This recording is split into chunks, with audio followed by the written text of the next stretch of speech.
This video is a small thing. This is not the most important thing that you're going to see today, but I do believe that it's something worth sharing.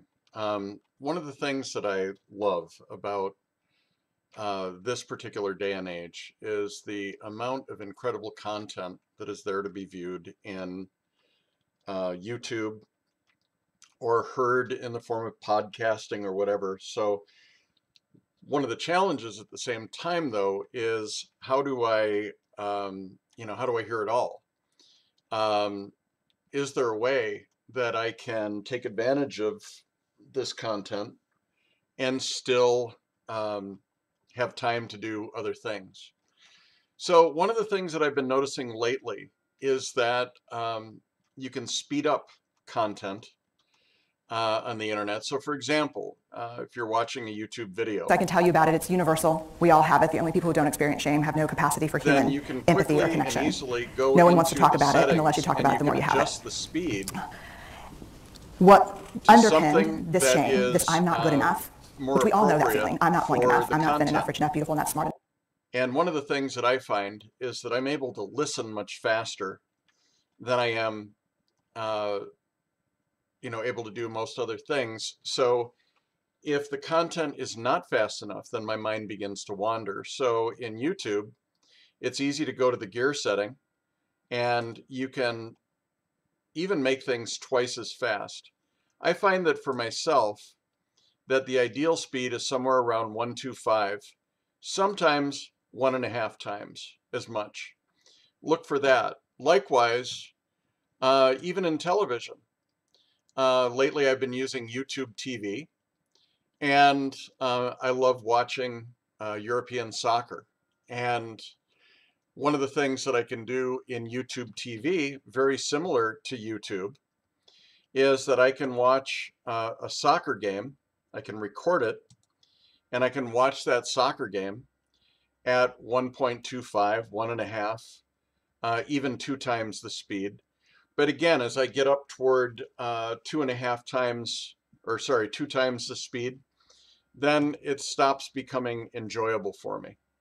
And so here I can go in YouTube TV and set the speed to 1.25, which again is going to speed up the content just enough to make it to save me a little bit of time. So at 1.25, I can watch a 90-minute soccer game maybe in 75 minutes or so. Again, not the biggest thing in the world, but I also look for those economies of scale on my mobile phone. So here's an example of a great application that I use. It's a podcasting application called Pocket Casts.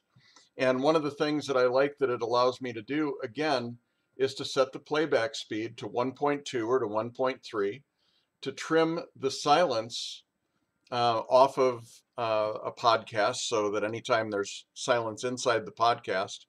And you can see lately, since reinstalling this application, it's saved me a total of 6 hours, 15 minutes, and 56 seconds simply by trimming out the silence.